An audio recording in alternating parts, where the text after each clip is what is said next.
Dahil sa naging tweet ng anak ni Izzy Trasona na si Andre o Sofia na ngayon ay maraming bumatiko sa dating miyembro ng sex bomb dancer.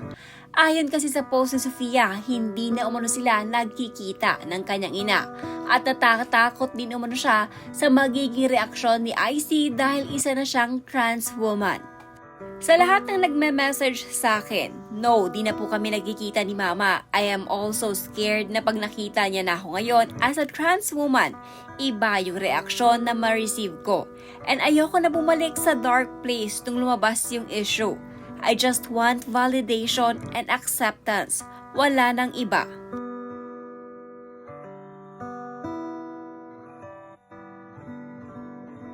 It's honestly so sad na di na ako nakakapunta sa mga reunion sa mom's side, even birthdays.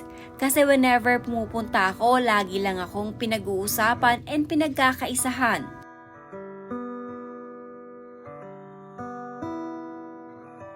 Mariin itong pinabulaanan ni Izzy, kaya naman para matigil na ang mga komento at pambabatiko sa kanya, naglabas na ito ng screenshot na kung saan ay mababasa ang palitan ng mensahe nila ng kanyang anak.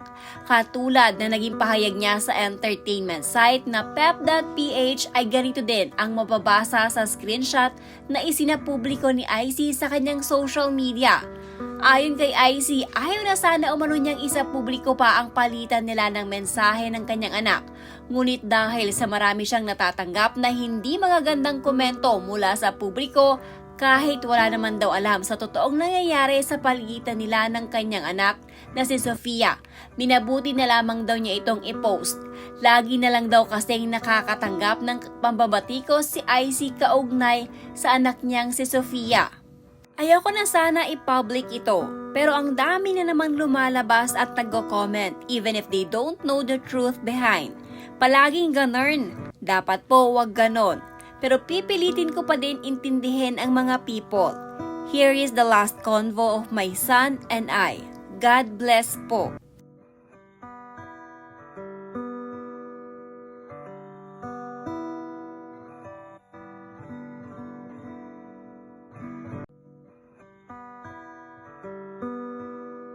Hindi naman lingid sa ating kaalaman na naging usap-usapan noon ang hindi umano pagtanggap ni Izzy kay Sofia dahil sa pagiging miyembro nito sa LGBT community.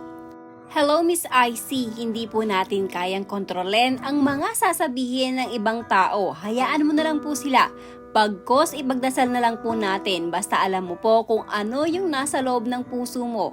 I am servant of God also, guided ng Holy Spirit, pero kahit ganun pa man, naadik pa rin ako sa kakasubaybay ng concert ng sex bomb. Also, naiintindihan ko na hindi ka makapag-decide na sumali sa concert because this is worldly thing, lalo na kung nagpakasal ka na sa Panginoon.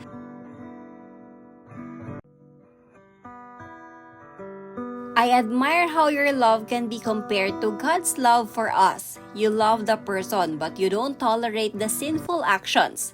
Disagreement happens, and yet you love like Jesus. It continues to pursue, to forgive, and does not delight in wrongdoings.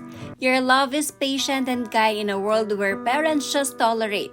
Just go with the flow. We need parents, mothers, who will stand firm with their moral beliefs and continue to pass on what God has commanded them to train up their child. Maraming bata and hindi na alam ang tama at mali dahil sa korap na mundong inabutan nila.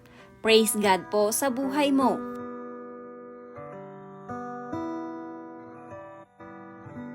Miss Izzy, pagpatuloy mo lang po kung anong meron ka po sa buhay sa ngayon. Hayaan nyo mga taong walang alam kundi ang humusga sa kapwa at lalong walang ambag sa bawat buhay ng tao. Ang importante, ayos kayo ng buong SB fam ng mga anak mo at asawa mo. Patuloy lang po sa pagkapit kay God. Tanging si God ang nakakaalam ng lahat ng kung anong nararapat sa atin.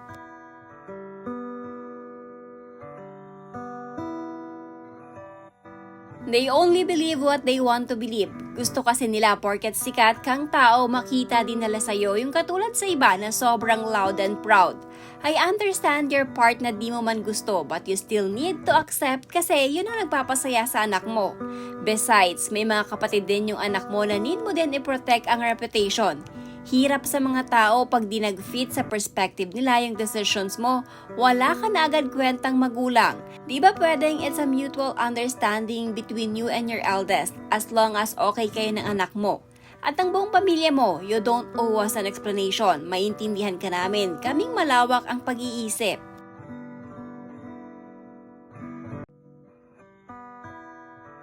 Huwag po natin husgahan yung tao dahil lamang sa relihiyon nila, kanilang ginabibilangan. Isipin po natin lagi ang Diyos tumitingin sa puso ng tao, hindi sa paglabas ng anyo. Hindi natin batid ang laman ng puso ng mag-asawa. Huwag tayo magsalita ng kahit ano sa kanila. Dahil hindi tao ang kanilang pinaglilingkuran, kundi ang Diyos na siyang nagbigay ng kapayapaan at saya sa kanilang buhay.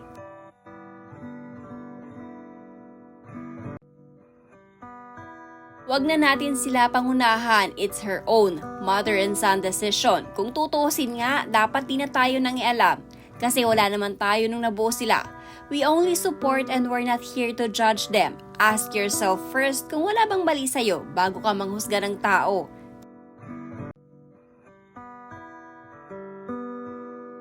Always choose the right decisions. As a mom, whatever they are, we love them, which is important and God knows that. Be strong always, proud of you since then.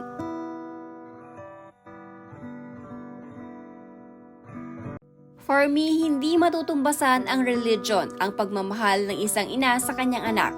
Alam ko sa situation nilang dalawa, mahal na mahal ni Miss Icy ang kanyang anak. Nakakabilig lang ang anak niya dahil kahit nasa situation siya na napakahirap, pas pinili niyang ipaglaban ang kagustuhan niya at pangarap.